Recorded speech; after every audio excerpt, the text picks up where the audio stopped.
अभी करो, अर्जेंट करो, हमको परमानेंट करो, अभी करो, अर्जेंट करो, हमको परमानेंट करो। हम तुम्हारे साथ हैं, हम तुम्हारे साथ हैं। हम सब ने ये ठाना है, नियमित होके जाना है।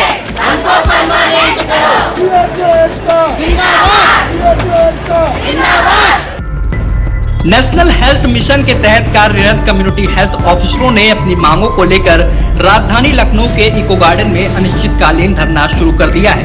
प्रदेश भर से आए हजारों सीएचओ नियमितीकरण, वेतन संबंधी डिजिटल अटेंडेंस, ट्रांसफर समेत अन्य मांगों को लेकर प्रदर्शन कर रहे हैं। बीते दिन हजारों की संख्या में कम्युनिटी हेल्थ ऑफिसर ने लखनऊ के चारबाग स्थित एनएचएम मुख्यालय का घेराव किया था।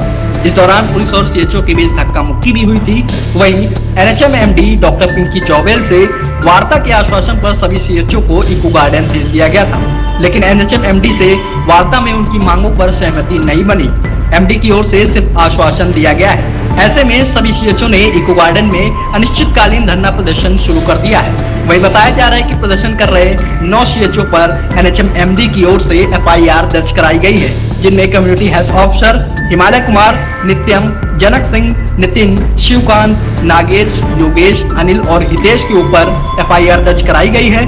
प्रदर्शन कर रहे सीएचओ ने बताया कि इतनी महंगाई में अपने घर से 500 से 600 किलोमीटर दूर नौकरी करने पर मजबूर हैं। 20,500 रुपए में खर्चा नहीं चल पाता। वही महिला सीएचओ ने बताया कि दूर दराज गाँव में अकेले नौकरी करने पर मजबूर है। महिला सुरक्षा की कोई भी इंतजाम नहीं, किसी भी तरह की अनहोनी का डर लगा रहता है। इसके अलावा उन्होंने क्या कुछ कहा, आप भी सुनिए। जो हमने मांग पत्र दिया था हमारा, उसमें हम लोगों को 2 पार्ट में मानदेय मिलता है। हम लोगों ने जो अपनी डिमांड रखी थी, हमको 2 पार्ट में मानदेय मिलता है हमारा। एक मानदेय मिलता है और एक दूसरा पर कार्य आधारित प्रोत्साहन राशि। तो वो वैसे भी टोटल 35,000 रुपये होता है। तो हम चाह रहे थे, पहले तो जो भारत सरकार की गाइडलाइन है जिसने हमें 25,000 मानदेय रखा है और 15,000 कार्य आधारित प्रोत्साहन राशि, लेकिन कल एमडी मैम के सामने हमारा ये डिस्कशन हुआ था कि हमारा जो 15,000 मिल रहा था उसी में से ही 5,000 को इधर मानदेय में लेकर के 25,000 किया था, लेकिन कुछ भी एक्स्ट्रा मतलब कुछ नहीं मिला है हम लोगों के लिए।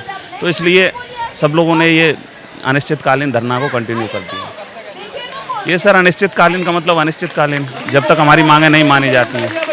बहुत सारी समस्याएं हैं सर। अब जैसे हमारा कोई स्वास्थ्य बीमा नहीं है, इतना स्ट्रेस होता है, इतना जल्दी में उठ के हमें ड्यूटी जाना पड़ता है। कई एक साथी हमारे चोटिल हो जाते हैं, इवन अपनी ज़िंदगी भी खो चुके हैं। अभी जो ये एएमएस हम लोगों के ऊपर लागू किया गया है, हमारा एएमएस से कोई विरोध नहीं है, किसी भी प्रकार का कोई विरोध नहीं है। हम तो ये कह रहे हैं हमारे लिए वहाँ आवास की व्यवस्था कर दीजिए, हम वहाँ रह कर के भी सेवा दे सकते हैं। लेकिन आप जो भौतिक हमें ज़रूरत हैं उनकी तो पूर्ति करिए कम से कम। हम जिन अस्पतालों में बैठते हैं वहाँ नेटवर्क की इतना बड़ा इश्यू रहता है, नेटवर्क नहीं होता है। ऑनलाइन जब नेटवर्क ही नहीं होगा तो हम लोग कैसे अटेंडेंस लगाएंगे। और इलेक्ट्रिसिटी नहीं होती है, रास्ते नहीं है। बारिश के दिन हैं, आप देख रहे होंगे गांव से बाहर कई एक सेंटर बने हुए हैं, वहाँ पहुँचना भी मुश्किल हो जाता है। तो ऑनलाइन का मतलब है आप पर्टिकुलर एरिया में जाइए और वहाँ से ही आप उपस्थिति दर्ज करा सकते हैं। ठीक है, ये सब बातें हैं ही। वैसे भी हम 2 साल से एएमएस के माध्यम से ही अपनी अटेंडेंस दे रहे हैं, हमें कोई ऐतराज़ नहीं है। लेकिन अब इन्होंने किया क्या है कि वो इतने सारे कैडर हैं हम लोगों के स्वास्थ्य विभाग में, सिर्फ सीएचओ कैडर पर ही ये लागू किया गया है। इसका थोड़ा सा हम लोगों को ऐसा लगता है कि हमारे साथ ठीक नहीं हो रहा है। यदि आप सच में आप चाहते हैं तो सारे कैडरों को एक साथ लाइएगा, तो हमें भी अपना ऐसा कुछ फील ना हो।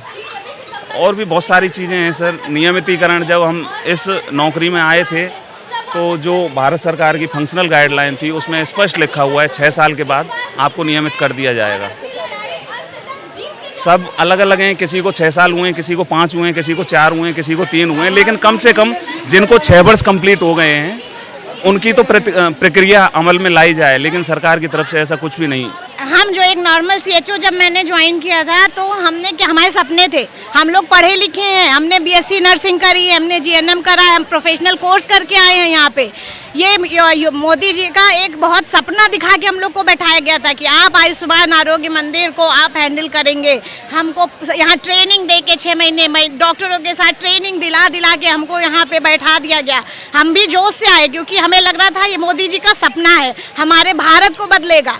हम अपने कामों को सही से कर रहे हैं, लेकिन अब क्या हो रहा है कि सीएचओ आए हैं, एक पढ़े लिखे वर्कर फील्ड में, जो अभी तक कहीं नहीं थे। किसी को बोला जाता था वो बोलते रहते थे, कोई काम एग्जीक्यूट नहीं होता था। कोविड से हम लोग ने जितना संभाल के दिखा दिया है कि एक पढ़ा लिखा कैडर आपको फील्ड में मिल रहा है। हम फील्ड में काम करने के लिए नहीं थे, हमारे भी सपने थे, हम भी आराम से 6 घंटे की ड्यूटी करके घर पे जा सकते थे। हम 9 से 5 और प्लस रात दिन, सुबह से शाम ऑनलाइन सारा काम कर रहे हैं। रात में भी पेशेंट का फ़ोन गांव से आ रहा है, मैडम आप यहाँ पे मेरी बहू वहाँ एडमिट है, मेरी बेटी वहाँ एडमिट है। हम उसको सपोर्ट कर रहे हैं, अपने कार्यों को अच्छे से कर रहे हैं, मोदी जी के सपने को पूरा करने के लिए कह रहे हैं। किस लिए? एक हमने अपना स्कोप देखा था, इसलिए हमको बोला गया था 6 साल बाद आप परमानेंट कर दिए जाओगे। हमारा पहला कैडर 6 साल कंप्लीट कर चुका है, पहला बैच। तो आप कुछ नहीं तो हमको लिख के दीजिए कि हम 6 साल बाद, 10 साल बाद, हम कहते हैं आप कहिए कि 8 साल बाद हम आपको नियमित करेंगे। हमारा कोई भविष्य है? हम यही बूढ़े हो जाएंगे, हमारी और कहीं कंपटीशन देने की एज खत्म हो जा रही है। हम 40 से 50 साल के हुए जा रहे हैं। हम यही 20,000 में हम रोते रहेंगे, हम अपनी परिवार कैसे पालेंगे? या तो हम परिवार पाल लें, कैसे पालेंगे इतने में आप बताइए? हम परिवार पाल के उसके बाद हम मोदी जी का सपना कैसे पूरा करें वहाँ बैठ के? हमको अपने परिवार की टेंशन लगी है, हम कैसे पूरा करें वहाँ पे सपना? बस एक सिंपल सा काम है, हम लोग को कुछ नहीं चाहिए, बस आप हमारी एश्योर करिए कि हमारा जीवन मोदी जी के सपने के साथ सुरक्षित है। बस हमें इतना ही चाहिए और कुछ नहीं। 2 साल की नहीं हुई थी तो मैं उसे लेकर बराबर ड्यूटी जा रही थी, ठीक है। तो मैं ये कहना चाहूँ, ना तो वो लोग हमको म्यूचुअल ट्रांसफर कर रहे हैं, ना तो हमारा नियमितीकरण कर रहे हैं। मतलब सरकार कुछ तो जाके कुछ तो काम करे। हम लोगों के पास ऐसे पियक्कड़ लोग आ जाते हैं जो मतलब ये बोलते हैं, क्या मांग करते हैं कि हमको, क्या हमें समझ में नहीं आ रहा कि वो हमसे कैसे कह रहा है और किस मतलब से कह रहा है। पी के आ जाएंगे, बोलेंगे आप ऐसा नहीं कर, हमसे ऊपर से कहा जाता यहाँ सफाई कर्मी लगाए जाते हैं, लेकिन हमारे सेंटरों पे कभी सफाई करने नहीं आते। बोला जाता है अरे आपका ही तो है, साफ कर लेंगे तो घट जाएंगे क्या? अरे आप भी आते हो एसी में जाके वहाँ बैठते हो, आप भी साफ कर लिया करो कभी। हमको तो बड़ी अच्छे से समझा देते हैं, हिदायत दे देते हैं कि साफ कर लो, ये कर लो, वो कर लो। अरे आप भी कुछ करके दिखाइए, हम तो हर चीज कर रहे हैं। हमको कभी जाके वहाँ गांव ड्यूटी लगाई जाती है, हम उसी बच्चे को लेकर के ऐसे गांव में जाते हैं, ड्यूटी करते हैं। कहीं भी कैसे भी लोग आ जाते हैं, कभी आयुष्मान कार्ड बनाते हैं, कभी आभा ID बनाते, आशा का काम भी हम भी करें, एनएम का काम भी हम भी करें। तो हम तो सारा काम करें। हमको डॉक्टर भी बना दिया, हमको आशा भी बना दिया, हमको सफाई कर्मी भी बना दिया। भैया हम हैं क्या? हमारी पहचान क्या है? कुछ तो करें, जागो MD मैडम, जागो, कुछ करो हमारे हित में। बिल्कुल नहीं है, महिलाओं को सुरक्षा नहीं। हमारे साथ ही ऐसा हुआ है। हम खुद, मैं यहाँ पे सामने नहीं कहना चाहूँ, कुछ चीजें ऐसी मेरे साथ हुई कि मुझसे बोला गया ये चीज दे दीजिए, लेकिन मैंने बोला कि अरे नहीं। अब कोई आदमी आता है, वो पी करके आ रहा है, मैं खुद समझ रही हूँ कि क्या, मैं सीधे वहाँ से हट करके चली जाए, भैया आप चले जाइए। मैं आशाओं को बुला करके कहती हूँ कि कम से कम आप 1-2 लोग आकर ले, लेकिन आशाओं को क्या है, उनको तो डिलीवरी में पैसे मिलते हैं, वो भी बेचारी क्या करें? उनको भी अपना जीवन तो जीना है ना। उनका भी पैसा सरकार खा रही है, जो ऊपर के अधिकारी हैं उनका भी खा रहे हैं, तो वो भी अपना कम से कम सोचते हैं कि डिलीवरी में लेके जाएंगे, कुछ करेंगे तो हमको वहीं से कुछ पैसे मिलेंगे, तो वहाँ चली जाती। हमारे साथ कौन रहता? एक टीचर होता, उसके साथ 4-4, 6-6 लोग होते हैं, साथ में टीचर होते हैं, लेकिन हम अकेले वहाँ रहते हैं। कोई देखने पूछने आता है, बाद में हो जाएगा ऐसे कैंडल मार्च, ऐसे लाठी डंडा लेके कुछ नहीं होता। पहले जो कांड होना होता है वो हो गया होता है, बाद में फिर क्या मतलब, क्या होगा उससे कुछ नहीं होता। अभी हो तो गया है कांड कोलकाता में, कैंडल मार्च निकाल रहे हैं, दुनिया के धरने कर रहे हैं, कुछ हो गया, उसका क्या हुआ? हम लोग के लिए भी यही होगा, बस कैंडल मार्च निकलेगा, राम नाम सत्य है, पूरी बढ़ जाएंगी, बाकी कहानी खत्म, कुछ नहीं होने, बिल्कुल नहीं हो पाता। जब ये लोग, आप इनसे पूछिए इनको कितना वेतन मिल रहा है। हम लोग को 20,500 का झुंझुना पकड़ा दिया, 20,500 हो गया। बोला तो था कि 6 साल में नियमितीकरण हो गया, जिनको 6 साल हो रहे हैं करो तो नियमित, ताकि हम भी आगे का भविष्य देखें कि हमारा कुछ सीएचओ में भविष्य है। अगर हम इन लोगों ने कुछ किया होता, कुछ कदम बढ़ाए होते, तो हमको आज यहाँ तक नौबत नहीं आती कि हम धरने तक यहाँ पर आते। जब तक हमारी मांगे नहीं पूरी की जाती, हमें नियमित नहीं किया जाता, अब तब तक ये धरना अनिश्चितकालीन चलता ही रहेगा। नहीं कि हमारी जो सहमति बनी वो किसी भी मांगों पर नहीं बनी। उन्होंने सिर्फ आश्वासन दिया और उसके लिए कोई भी सीएचओ तैयार नहीं है, क्योंकि सीएचओ का जो प्रमुख मुद्दा है वो नियमितीकरण का मुद्दा है। क्योंकि गाइडलाइन जो हमको मिली थी ABHWC की, उसमें साफ स्पष्ट लिखा हुआ है कि 6 साल के बाद आपको नियमितीकरण के लिए रखा जाएगा। वेतन हमें जो मिलता है वो 20,500 वेतन, 15,000 PBI मिलता है, जबकि केंद्र सरकार की जो गाइडलाइन थी MLHP कैडर के अंतर्गत कि 25,000 रुपये मानदेय, 15,000 रुपये PBI दिया जाए, परंतु उत्तर प्रदेश ऐसा राज्य सिर्फ 20,000 रुपये का मानदेय दे रहा है, 15,000 PBI दे रहा है। अब आप देख ही लीजिएगा संविदा कर्मचारियों का कितना शोषण चरम पर है। आप देख लीजिए कि बड़े नेता के ही एक बच्चे का पॉकेट मनी होगी 20,000 रुपये। आप इसमें उसके बाद भी आप अपने बच्चों को इसमें पढ़ा रहे हो, खुद के खर्चे झेल रहे हो। और हमारे बहुत से साथी ऐसे हैं जो 600-700 किलोमीटर घरों से दूर हैं, वो अपने इसी वेतन में, इसी मानदेय में अपना घर चला रहे हैं, अपने बीवी बच्चों को रख रहे हैं, अपने उनके बच्चों की पढ़ाई लिखाई कर रहे हैं। आप सोच सकते हैं कैसे कर सकते हैं। इस सरकार का दोहरा रवैया है सीएचओ के साथ। हाँ बिल्कुल, मिशन निदेशक महोदया की तरफ से जो कल डेलीगेशन गया था 9 लोगों का, उन 9 लोगों के खिलाफ एक FIR दर्ज कराई गई है। नहीं, अब अधिकारी के लिए आज हमारे पास LIU की टीम आई थी, उन्होंने बोला था कि आपका वार्ता का सक्षम स्तर क्या। हमने कहा प्रमुख सचिव, तो उन्होंने नाम ले लिया हमारी डेलीगेशन का। देखिए अगर आज संभव होता है तो प्रमुख सचिव महोदय से वार्ता के लिए जाए। मेरा नाम प्रिया है, मैं आजमगढ़ से हूँ।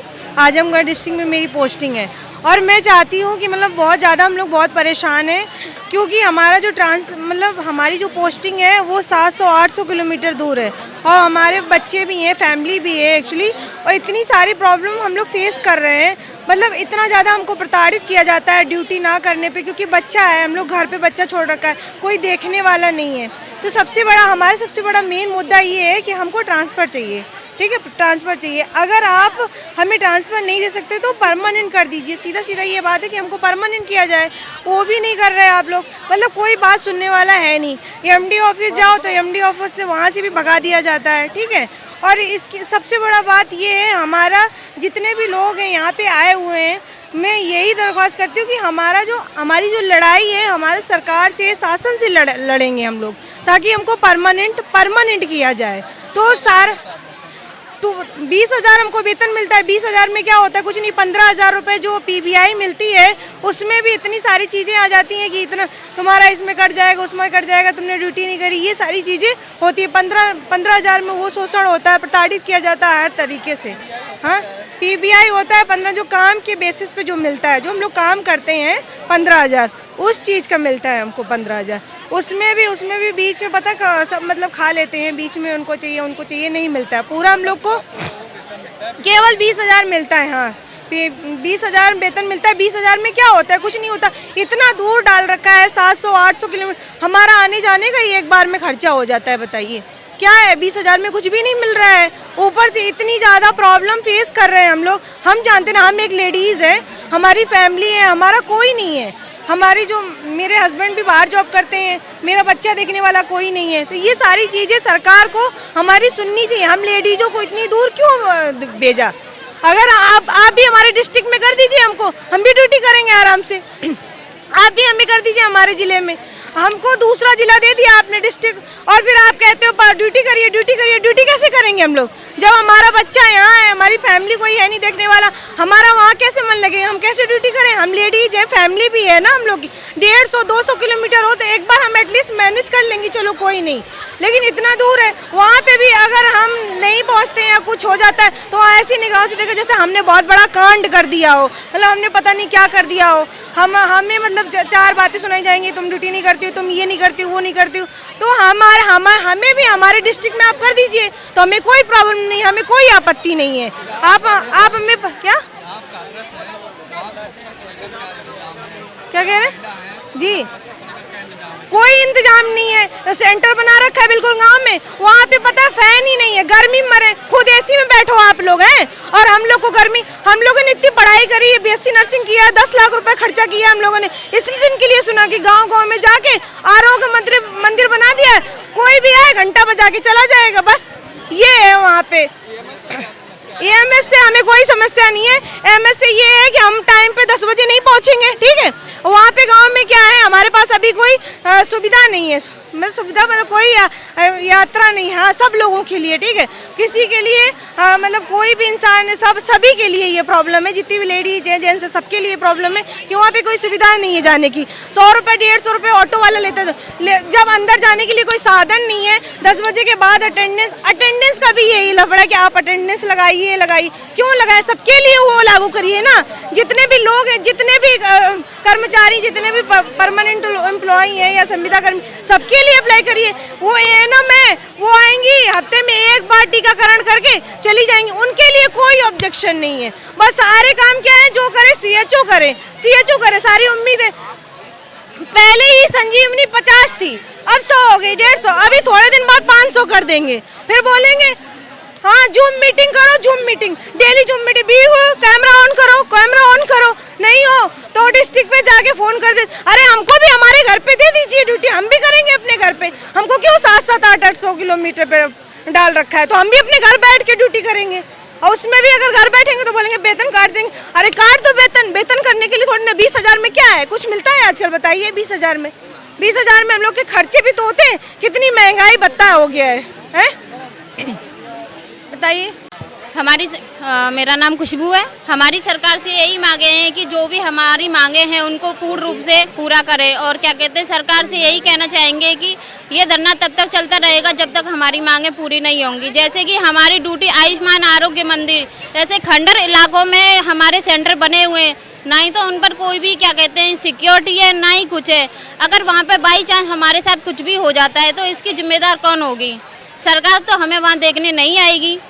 इतना दूर हम रह करके 800-900 किलोमीटर अपने घरों से दूर तैनात हैं आयुष्मान आरोग्य मंदिरों पर।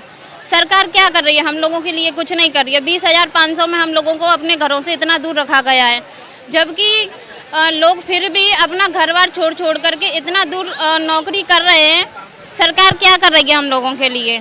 20,500 में इतना दूर रह करके लोग क्या ही कर पाएंगे? कुछ भी नहीं कर पाएंगे। क्या करें? रूम का रेंट दें या खाने पीने का खर्चा निकालें, क्या निकालें? वहाँ पर बिल्कुल भी सुरक्षा नहीं है। आयुष्मान आरोग्य मंदिर पर एक सीएचओ ही तैनात रहता है बस, जो कि हमारे हेल्थ एंड वेलनेस सेंटर बने हुए हैं। वहाँ पर खंडर इलाकों में ना तो वहाँ जाने के लिए कोई व्यवस्था है, ना कोई ऑटो ई रिक्शा वगैरह कुछ भी नहीं जाता है वहाँ पर। वार्ता हुई थी, लेकिन हमारी वार्ता विफल रही है। जो हम मांगे लेके यहाँ पर आए हुए हैं, उस पर किसी भी मांग पे हमारी सहमति नहीं बनी है, इसलिए ये धरना अनिश्चितकालीन जारी रहेगा। जैसे सबसे पहले हमारी एक मांग थी नियमितीकरण, तो उस पर शासन की तरफ से कोई भी कदम नहीं उठाया गया है। दूसरी मांग थी हमारा स्थानांतरण, उस पर भी एमडी एनएचएम के द्वारा बोला गया कि केवल हम म्यूचुअल खोलेंगे, वेकेंट पे कोई भी स्थानांतरण नहीं किया जाएगा। तो लेकिन म्यूचुअल, किसी भी साथी को म्यूचुअल का कोई ज़्यादा लाभ नहीं मिल पा रहा, इसलिए हम उस पर एग्री नहीं है। तीसरा हमारा है वेतन विसंगति वाला, तो उस पर भी हमारी कोई सहमति नहीं बनी, इसलिए हमारा धरना कंटिन्यूअस रहेगा।